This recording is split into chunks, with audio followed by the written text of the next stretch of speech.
Welcome to Films and Stuff with your hosts, Pete Mitchell and Ethan Hunt. Pete, Films and Stuff, Saturday afternoon. You are surviving the heat wave in London. You have no empathy. How? Considering it's at least 15 degrees hotter for you than it is for me. That's true. Dubai is hotter than London. Terrible segue. We have a lot of sand. Oh, I thought that's a brilliant segue. Which is how I'm introducing the topic of this week's episode, The Sandman on Netflix. Highly, highly anticipated. I know you binged it. How happy were you with it? I was very happy with it. To be honest, I had no expectations. Sandman as a show has been in development hell, so as it were. It was originally going to star and be produced by Joseph Gordon-Levitt. Then he left the project for creative differences with the producers, and then the original directors left. Yeah, it became a bit of a nightmare. And so I thought it was going to be one of those TV shows that, if it ever came out, was probably not going to be great. And so my exposure to the Sandman series, for those, to give you a very quick recap, the Sandman series is basically a series of graphic novels written by Neil Gaiman. I was introduced to them in middle school, so we're talking like early 90s. So you read them all, right? I didn't. So I was introduced to them through one of my English Lit classes. Okay. And it was an English Lit class on mythology. And so I think we only had to read one or two, I can't remember, of the comics from the Sandman series. So Neil Gaiman created this universe, and then he's got a bunch of different novels, and some of them are part of the Sandman series, some of them are part of the other series. I had to read the Sandman, one or two of the books from the Sandman series for the class. And the Sandman series follows, the main protagonist of that is Morpheus, who is the god/lord of dreams. Yes. And it's strange that his name is Morpheus. I mean, because Morpheus is like so famous based on The Matrix. Yeah, but Morpheus is, from Greek mythology, right? So it's also a name that has precedence from Greek mythology. What I really like about the series in general, or the books in general, I'm a huge fan of mythology, whether it's Egyptian, Greek, Norse, Roman, Indian, North American, any mythology. I like that story. I like the idea of, the gods interacting with the humans, and it kind of, these story-driven narratives as to why things are the way they are in our current lives. Mm-hmm. I'm a big fan for that. Mm-hmm. I'm not, in terms of my knowledge of mythology, strictly speaking, I think Greek is where I'm the strongest. Everywhere else, I'm very weak. But it's also one of the reasons I very much enjoyed Moon Knight, because from what I understand, the Egyptian mythology was represented relatively accurately. So I'm a fan of that kind of thing. I'm a sucker for these kinds of shows or these kinds of concepts. And so that's why I was very much looking forward to this series. And what Neil Gaiman has done is he's kind of like he did with his American Gods series. He doesn't limit himself to the mythology of one culture. He takes bits and pieces from many different cultures to make his stories and to make his universe. So, don't be surprised if you see, English mythology, Greek mythology mixed with Norse mythology, mixed with Egyptian mythology. None of that. It's great, So in the same story where we're talking about Morpheus, the god of dreaming, we also have Lucifer, the fallen angel from heaven, So there's a lot of different kind of mythologies and religions coming into play, and I'm a big fan. So I watched a good half of the first season. Is there going to be a second season? Presumably. I don't know, but presumably. Are you happy with how the first season ended? Very much so. I actually watched... I approached The Sandman as I would our normal stream and skip episodes. Yeah. Which is to say, I was going to watch 2 episodes and then make the decision whether I wanted to continue or not. No, it's too... And by the It's too good, end right? of the next two, it was so good that by the end of the next evening, I had finished the entire series. So I pretty much binged the entire series in 2 nights. Is it more or less bloody and violent than you expected? Not very bloody or violent, actually. There's some maybe like adult concepts, right? But I agree, it's not like really a violent show. Yeah, certainly not. And certainly not as graphic as The American Gods, for example. Yeah, correct. I watched American Gods, which I thought was actually quite good. Wonderful story, but they do not shy away from sex, blood, gore, viscera, none of that. So is this supposed to kind of dovetail with like any other universe, or the Sandman and his siblings and everyone else is standalone entirely? I don't know. The honest answer is I don't know. My feeling is that if they're going to continue making shows, they're going to stick to the Sandman universe because there's so many different stories in there. Let's talk about what I liked and didn't like about it. Yeah. One, I really liked their portrayal of the different, demigods, gods, and demons, and dreams and nightmares. I thought the visual elements were fantastic.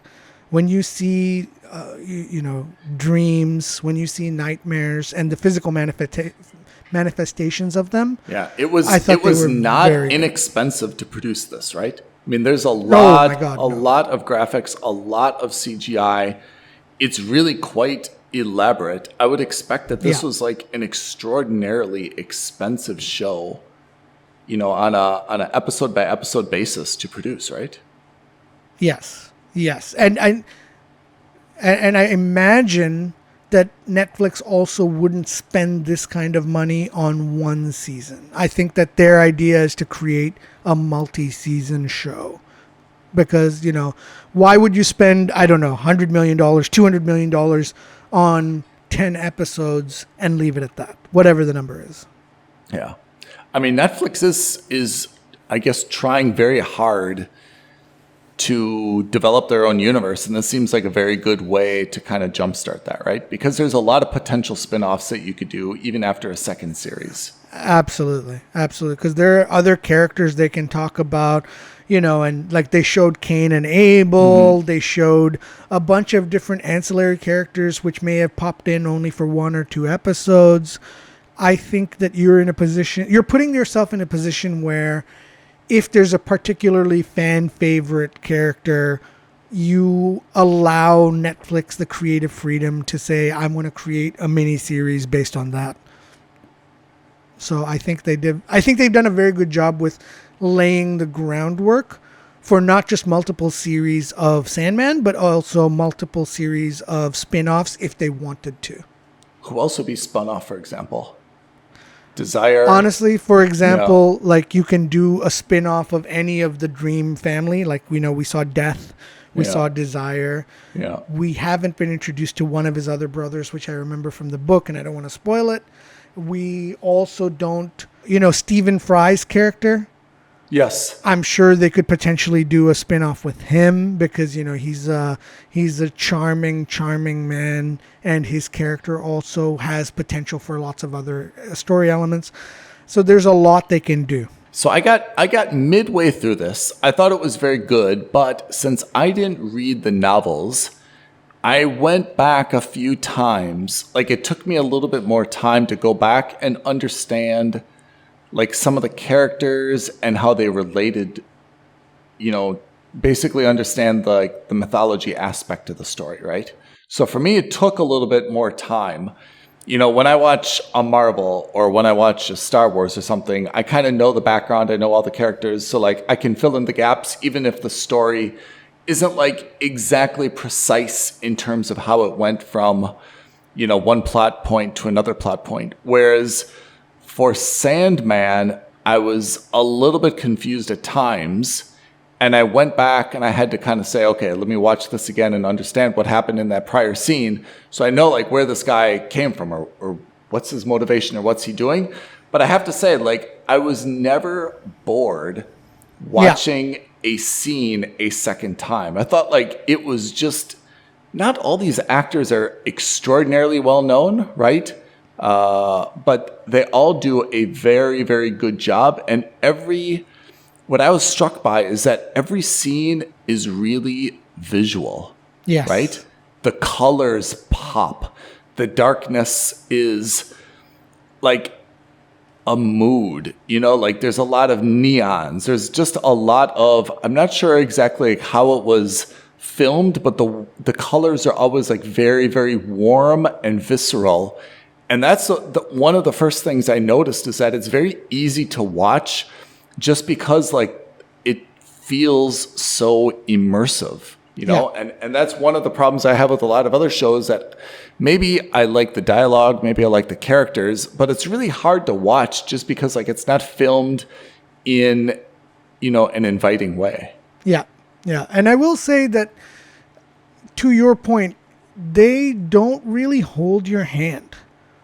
You either get it or you don't, but they're kind of like, this is the story, we're going to move on. If you don't understand everything, that's okay. We're not going to hammer the point home as to what's happening, what's not. Just trust us that you'll understand what's happening by the end of the 10th episode. Yeah, that's a hard thing to do, though. I go both ways on that. Like, sometimes you can watch a story and say, look, I don't get it yet, but I'll figure it out or it'll come to me. For Sandman, I was a little bit less willing to kind of trust myself as things went on, because I really wanted to understand the background, because I thought it was like a little bit complicated at the beginning, because there are so many like interrelated, like not universes, but like elements, right? Yeah. Yeah. And I think it's also because of the way it opens, right? Where you literally have Dream captured and held for hundreds of years. Yeah. You don't realize that hundreds of years have passed, and you're kind of trying to get it, and you don't understand why it's so important, why him being captured is important. Those kinds of things kind of get uncovered as time goes on. And also, and this is not a knock against Tom Sturridge, even though it's going to sound like it is, it's because he plays Dream as this emotionless guy. Yeah. And so I think so stoic. That for your average viewer, that's going to be very off-putting. Until you understand that, no, it's not because he doesn't have a personality. It's because that's the way he has to be portrayed. Yeah. He's not supposed to have emotions. He's not supposed to, feel anything one way or another. And that's what he believes as himself. It's not until he has that meeting with his sister, Death, that he understands the value of the emotions in the people that he's kind of charged with overseeing. Did you find a lot of parallels between him and Robert Pattinson in Batman? Oh, 150%. Not just Robert Pattinson and Batman, but I think also because of like his very pale complexion. He's very skinny. He's very lithe. There were moments where I was just like, oh, this seems like Robert Pattinson back in his, Twilight days. Yeah. Yeah. He's got a great head of hair. Yeah. He's white, like almost vampire white. Yeah. Like almost like albino white and pale. And so you immediately, he's like one of those, and again, I don't want to say this making it sound bad, but he looked like one of those emo British kids that all the teenage girls kind of go crazy over, with like the very these goth, young heartthrobs. the very goth, like, black overcoat and black jeans and black boots and black shirt and black, everything's black, but then yes, the skin is like extraordinarily pale and white, and the speaking is kind of the mouth moving only, but like there's not a lot of facial expressions. The eyebrows aren't moving. No emotion. And So I think that I imagine that, a lot of the younger female audience is going to be very skewed and find him very attractive, because that's what I think the very stereotypical emo/goth look has been. What else is Dream Tom Sturridge in that I would know? He looks so familiar, but I cannot place him in any other movie or series. Where else would I know him from? Irma Vep, didn't you watch that? I did, but I can't remember him, and he was only in 3 episodes, so I don't think he was a major character. Irma Vep is also a little bit hard to watch sometimes as well, I have to say. I don't know him from anything else, to be honest. Yeah.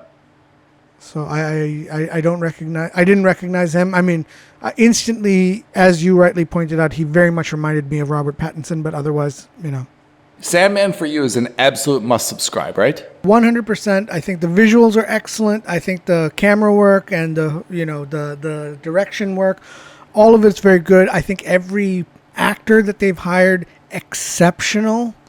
I think they've really portrayed, and I can't speak on behalf of how accurate it is to the books because I haven't read all of them. I've read one, maybe two, and the one that I read definitely is not this. It was not in any of these stories. But they're books, not comics, right? Well, they're graphic novels. What does that mean? So they are comics. Oh. They're comics. So it's... Is that what I should be calling them now? When I was growing up, the distinction between a comic and a graphic novel was that graphic novels typically have more adult material. And by adult, I don't mean like X-rated. I mean adult as in like for more mature audiences. And generally speaking, they were one-shots in the sense that you got one entire story in one book. Oh. Whereas a comic is like, 7, 8 issues to complete a story. They're all like only 20, 30 pages, that kind of thing. So that makes sense. The way I would think about it, just based on that terminology, is that a graphic novel would be actually a book where you'd go page by page. That would be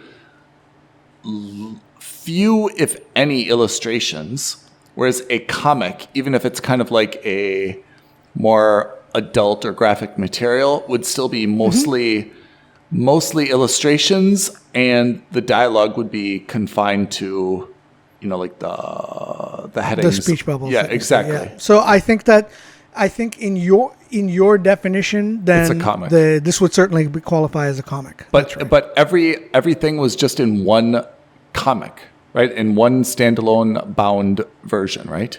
Yeah, so the story I read, if I remember correctly, was about Morpheus trying to save his wife or girlfriend.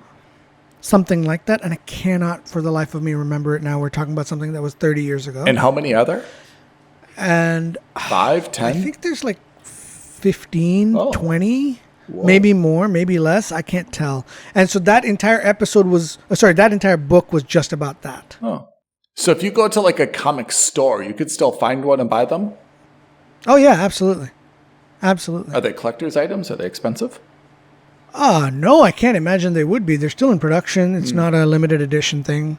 We saw The Doll's House. That's the show that we've just seen. Okay. So Season of Mists is issues 21 to 28. The entire thing, there are 75 comics in all. Whoa. And 75 comics in all split over 10 stories. Wow. Yeah. So the Doll's House, the series that we've just seen, is comics between number 9 and 16. Okay. I should go to a comics store and check them out. Yeah, you should do. You should. It's always fun to go, even if you don't buy anything. It's just fun to see what's new out there. Maybe next time you're in Dubai, we should go to one of those places and check them out. Oh, absolutely. There's a couple of really good ones there. Mm-hmm. There are a couple of really good ones there. Pete, you're always my guidance on these things. I appreciate it. And thank you for giving the recommendation for The Sandman. You're the person, I think, who identified this before a lot of people, way before me. You told me it'd be on Netflix. It didn't disappoint. Even though I do have to finish the season, the fact that you loved it is, I think, a huge recommendation. Yeah, I think at worst, I think it's going to be a mooch for you, but I'm hoping that you like it as much as I did. But even if you don't, I'm pretty sure it's not going to be a skip from you. I mean, so far, I really like the story, but I really love the way that it's filmed. I have to say, it's one of my visually favorite things to watch, and I think that's a very high level of praise. Perfect. So that's our review on Sandman. Next week, what do we have? Well, we'll have more stream or skip. That's right. And unfortunately, we are completely done with our beloved For All Mankind. We need recommendations, actually. That's right. So please, people, if you've got some shows that you want us to break down, aloha@filmsandstuffpodcast.com. Reach out to us and let us know what you think. Or tweet at us at F&S Podcast. We may need to talk about Dungeons and Dragons next week. I'm ready. Always happy to do it. I'm ready. All right, Pete, thank you for your time. Everyone, thank you for listening. Tune in next episode. Thanks, Ethan. Thanks, everyone. Bye. Cheers, everyone. Bye. Thank you for listening to another episode of Films and Stuff. If you haven't already, please subscribe and review on Apple Podcasts, Spotify, or wherever podcasts are downloaded. Films and Stuff. There is no substitute.